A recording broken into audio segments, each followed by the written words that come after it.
2012년 3회 전기기기. 자, 41번. 변압기 두 대를 사용해서 V결선으로 3상 변압하는 경우 변압기 이용률 뭐 엄청 나오죠. 뭐 전력공학, 전기기기, 뭐 회로 이론 다 나오죠. 이용률 그러면 이용률 이 동그라미 많은 거 찾자고 그랬죠. 86.6%, 57.7%는 출력비죠. 우리 이용률 많이 했던 거니까 여기에서는 이용률 출력비 57.7%, 이용률 86.6% 기억하시고요. 42번. 삼상 유도 전동기 회전 방향은 이 전동기에 발생되는 회전 자기의 방향과 어떤 관계가 있는가? 우리 뭐 아라고 원판에서도 뭐 살펴봤죠. 우리 이렇게 막대 자석을 이렇게 둬가지고 N극, S극, 응? 얘를 이 방향으로 이렇게 샥 돌리게 되면 마찬가지입니다. 아라고 원판도 같이 이렇게 같은 방향으로 돌아갔었죠. 뭐 이거 우리 살펴본 거니까. 그래서 회전자계의 회전 방향으로 회전하는 거죠. 뭐 아주 기본이 되는 문제. 43번. 삼상 유도 전동기의 2차 측 저항을 두 배로 하면 최대 토크는 몇 배가 되는가? 이것도 굉장히 잘 나오죠. 우리 비례추이에서 우리가 2차 저항을 우리가 증가하거나 감소하면 이 최대 토크가 발생될 때 그때의 슬립 요것이 변하는 거죠. 변합니다. 이렇게 얘가 위치가 이렇게 이쪽으로 이렇게 변하게 되는 거죠. 하지만 이 최대 토크 자체는 변하지 않는다고 그랬죠. 최대 토크가 발생하는 슬립이 변하는 거지. 최대 토크는 불변한다. 이렇게 얘기해야죠. 그래서 그 슬립이 어떻게 변하냐? 이거는 이런 비례 관계에 의해서 2차 저항의 총합분의 그렇죠? 총합에 대해서 여기 슬립 값들이 비례하면서 변한다. 그래서 비례추이다. 그렇게 얘기하죠. 자, 최대 토크는 불변입니다. 44번. 돌극형 동기발전기의 특성이 아닌 것은 직축 리액턴스, 횡축 리액턴스 값이 달랐죠. 우리 돌직구 이거 생각하자고 그랬죠. 돌직. 그래서 여기 요것이 더 큽니다. 직축 리액턴스가 횡축 리액턴스보다 큽니다. 보통 이거를 뭐 이렇게 표현하고 횡축을 이렇게 표현하면 요 값이 더 크다는 거 기억하시고요. 내부 유기기전력과 관계없는 토크가 역시 존재하고요. 최대 출력의 출력각이 90도다. 이거는 비돌극형이죠. 90도인 거는 비돌극형이고 이건 60도입니다. 우리 돌극형에서는 이렇게 우리가 출력을 나타내는 공식 복잡했죠. 얘는 60이 최대이고요. 나머지 여기 비돌극형 원통형에서는 얘가 최대일 때 최대니까 90도였습니다. 그러니까 돌극형에서는 90도가 아니니까 이것이 틀렸고요. 그 다음에 리액션 토크도 존재한다는 거 이것도 문제를 통해서 기억을 해두시고요. 45번. 다음 중 DC 서브모터의 제어 기능에 속하지 않는 것. 여기 보시면 DC 자체는 기본적으로 직류죠. 직류인데 이것이 역률 제어를 하겠습니까? 직류가 역률은 교류에만 존재하는 거고 또 역률 제어하는 것은 우리 동기 전동기가 가능하죠. 그러니까 요거 1번이 다른 것들 뭐 전류, 위치, 속도 이런 것들은 제어 가능하지만 역률 제어 요게 안 되죠. 46번.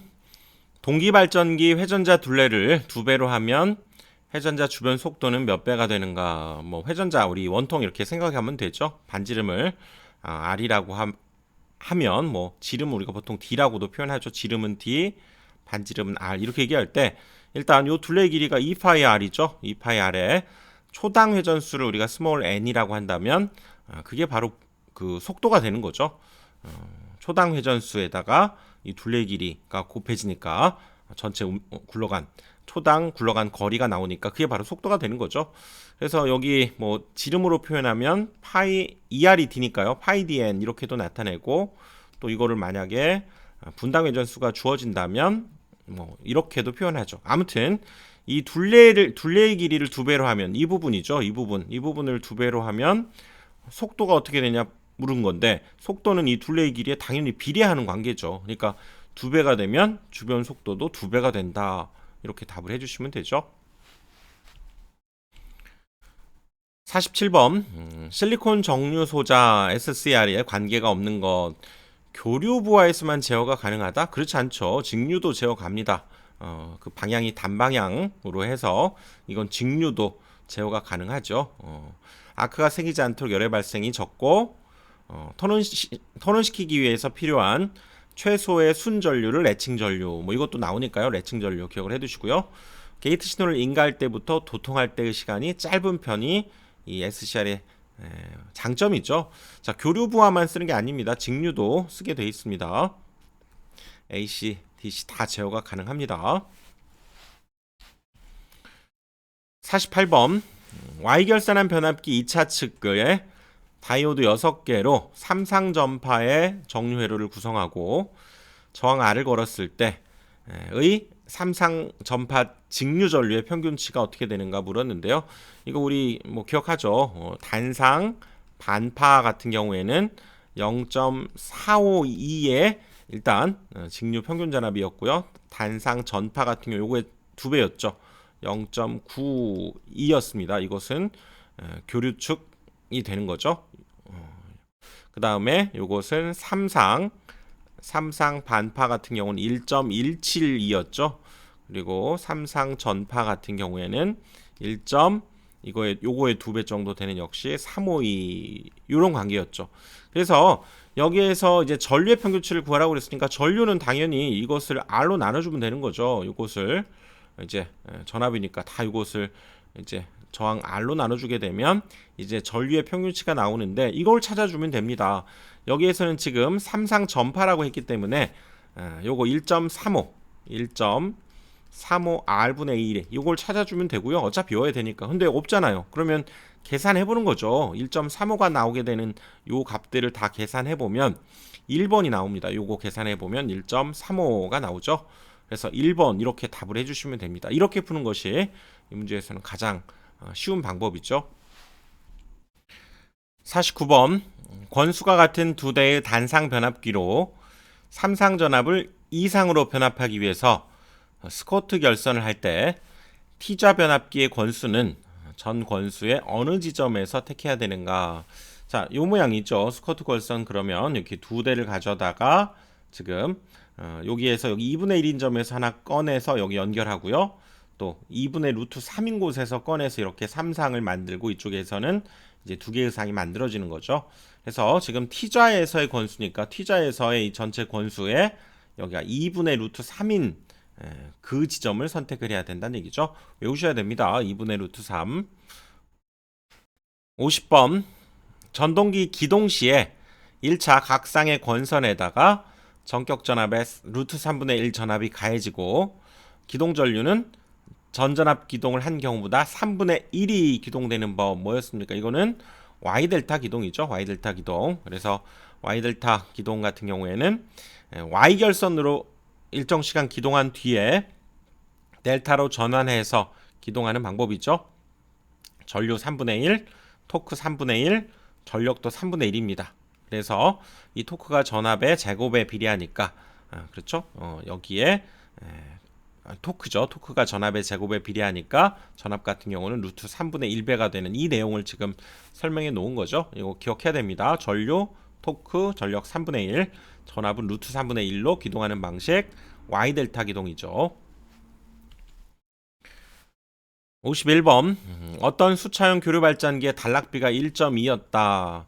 이 발전기의 퍼센트 동기 임피던스를 구하라 그랬죠.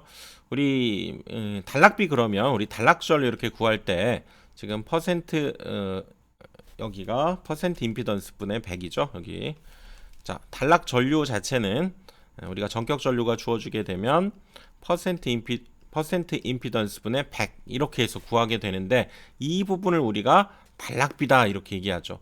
그래서 이걸 K라고 이 부분만 K라고 일단 잡으면 K로 표현하니까요. 즉 단락비는 퍼센트 임피던스 분의 100 이렇게 되니까 결국 이걸 통해서 퍼센트 임피던스를 구하라 그러면 내려가야죠. 얘가 K분의 100 이렇게 돼야 됩니다. 그래서 여기에서는 지금 1.2를 이렇게 대입해서 구해보면 결국 83%가 되죠. 답이 4번입니다. 원래는 얘가 잘못 0.83 이런 식으로 돼 있는데 지금 이렇게 83% 이렇게 구하는 게 맞습니다. 52번 200kVA 단상 변압기가 있다. 철손, 그 다음에 전부와 동손 이럴 때 이 변압기의 효율은 어느 정도의 전부하에서 생기게 되는가, 즉 전부하에서의 그 부하율, 즉 n분의 1에 해당되는 그 부하율을 구하라 그 얘기죠. 일단 우리 n분의 1 부하일 때 그 효율 구하는 공식은 우리가 출력이 있으면 거기에 이거 n분의 1 부하니까 n분의 1 이렇게 되고요. 그때의 철선과 동선 이렇게 되는데, 철선은 전부하일 때의 철선이 그대로 오지만 동선은 역시 m제곱분의 1 요거였잖아요. 그렇죠? 그래서 이렇게 n분의 1일 때 그때 효율이 요거로 우리가 계산하는데, 이게 최대 효율을 만들어내려면 이 값과 이 값이 서로 같아야죠. 그쵸? 우리 무부하선과 그 다음에 부하선인 이 두 개의 값이 같을 때 최대 효율이 만들어졌었고, 이걸 우리가 풀었었죠. 즉 m제곱분의 1이 pc분의 pi 이렇게 되니까, 즉 m분의 1 값을 구하려고 한다면 루트 여기가 pc분의 pi 이런 값을 가질 때였죠. 그러니까 어느 정도의 전부하에서 최대 효율이 발생하느냐, 즉 이 값 두 개를 지금 우리가 여기에서는 알고 있기 때문에 이걸 대입해 보면 어느 정도 부하에서 얘가 최대 효율이 나오는지를 알 수 있다는 얘기죠. 그러니까 여기 대입만 해주면 됩니다. 그래서 루트 PC 이것은 동선이죠. 3.2km, 그리고 여기는 1.6km 단위 같으니까 이렇게 되죠. 그럼 여기가 루트 2분의 1 이렇게 되죠. 그래서 이것은 루트 2분의 1 이렇게도 표현할 수 있으니까 답이 3번이 되는 겁니다.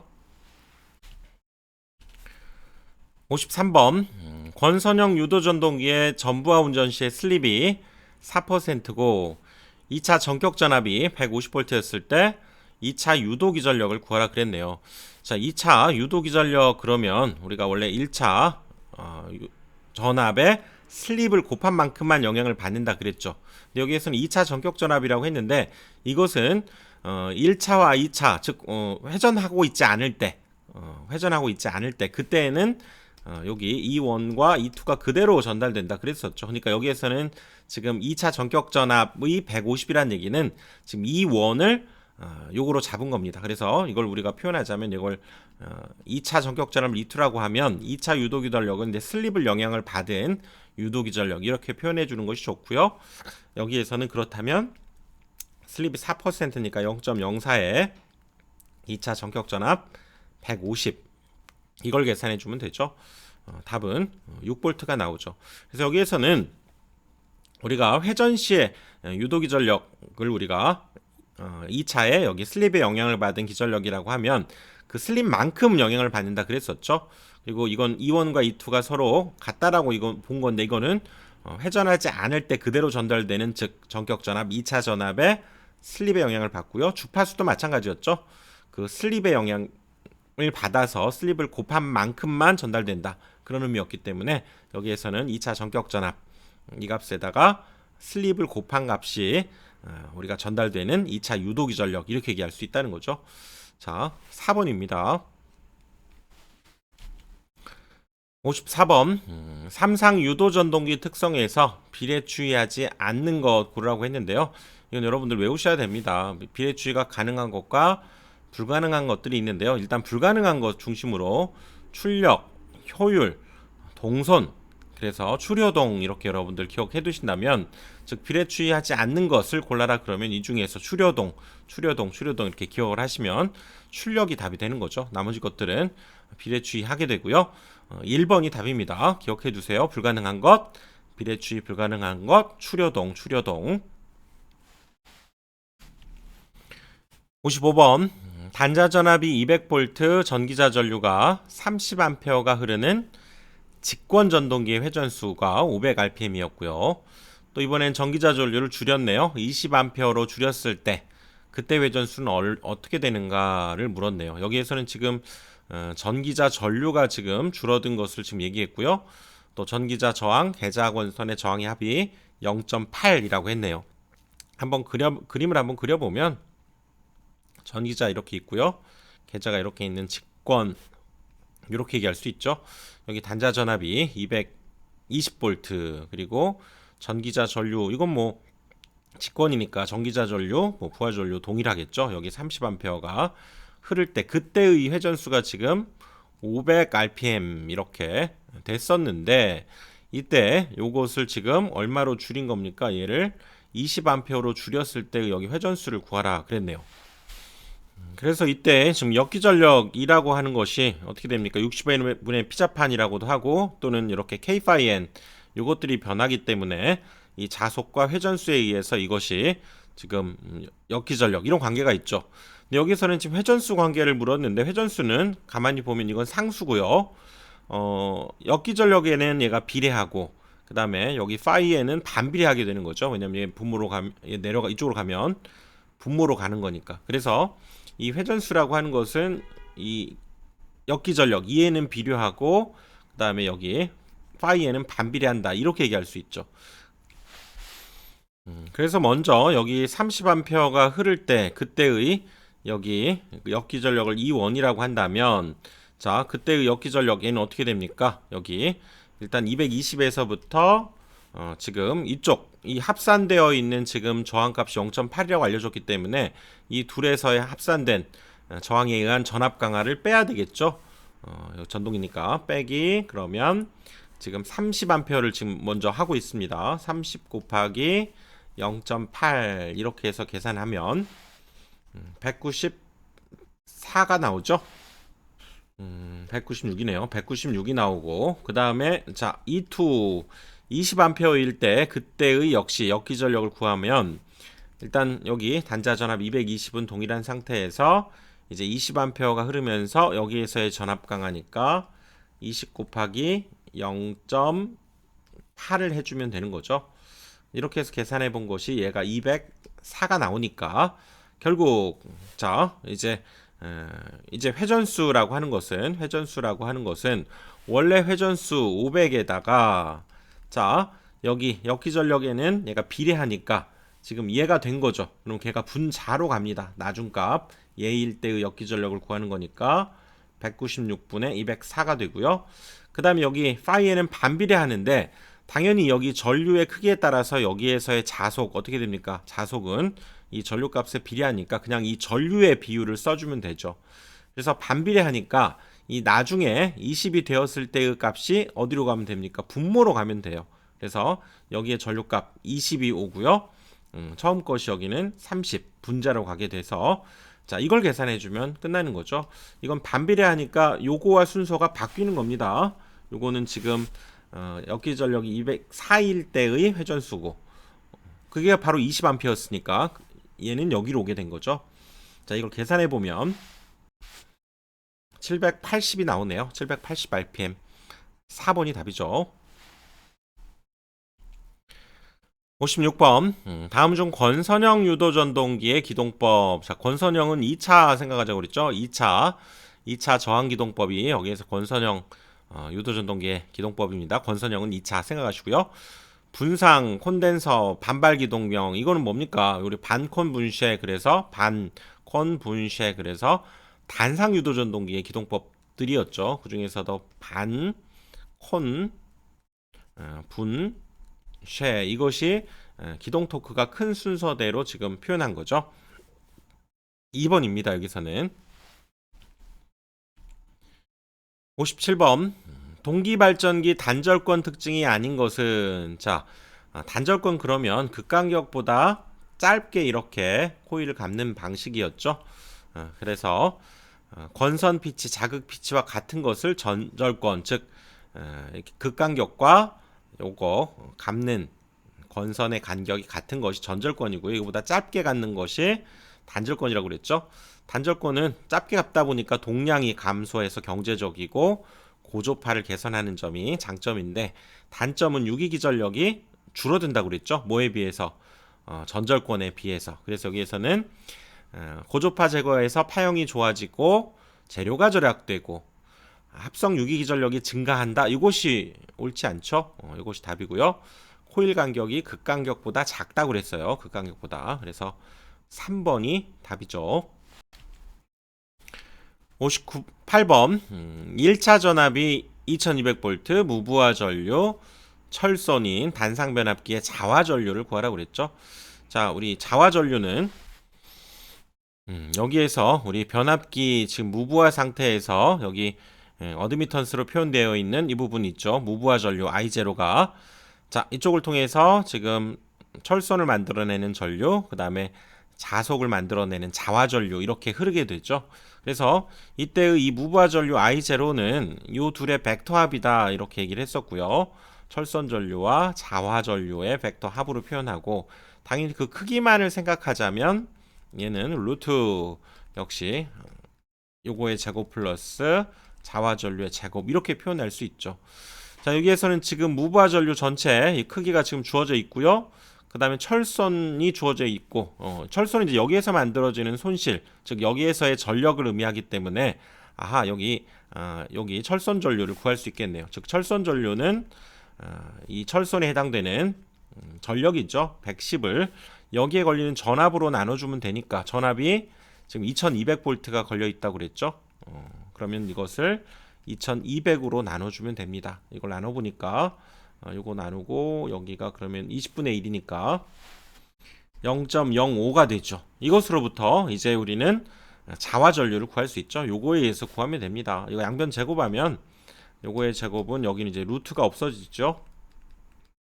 이렇게 되고 결국 얘 넘겨서 i5의 제곱은 그러면 i0의 제곱 마이너스 ii의 제곱 이렇게 되니까 이 양변 루트 씌워주면 요거 제곱 없어지고 얘를 이용해서 구해주면 되는 거죠. 그래서 i5는 루트 여기 무부하 전류 0.088 요거의 제곱 마이너스 이거 철선 전류 구했죠. 0.05의 제곱 이걸 구해주면 되니까 계산해 보면 0.072가 나오네요. 답이 3번이 되죠.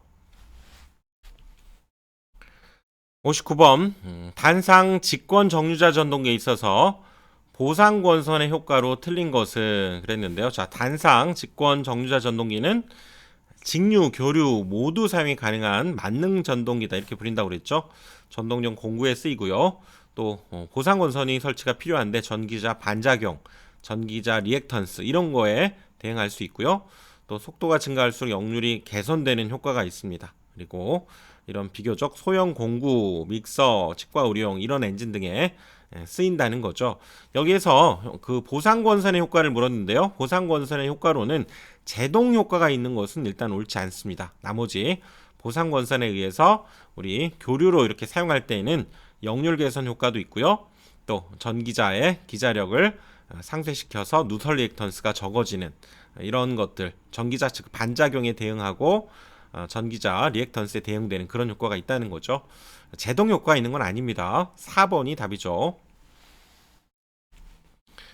60번 직류 발전기를 병렬 운전할 때 규납 모선이 필요한 것. 자, 직류 발전기 병렬 운전할 때 규납 모선이 필요한 것은 자, 직권이 들어있는 것들, 직권의 의미가 들어있는 것들은 이 규납 모선이 필요합니다. 그러니까 기본적으로 직권 발전기가 있고요. 그 다음에 복권 발전기, 복권은 뭡니까? 직권과 분권이 합해져 있는 걸 우리가 복권 발전기 이렇게 얘기하죠. 그러니까 여기에도 이 직권의 개념이 들어있는 거죠. 그래서 규납 모선이 필요한 것은 직권 발전기 그리고 복권 발전기, 즉 복권 발전기 속에도 직권이 들어있다 이렇게 보시면 규납 모선이 필요하다 이렇게 생각하실 수 있습니다. 기억을 하시고요. 자, 이렇게 해서 60번까지 살펴봤고요. 다음 강의에서 또 이어가겠습니다.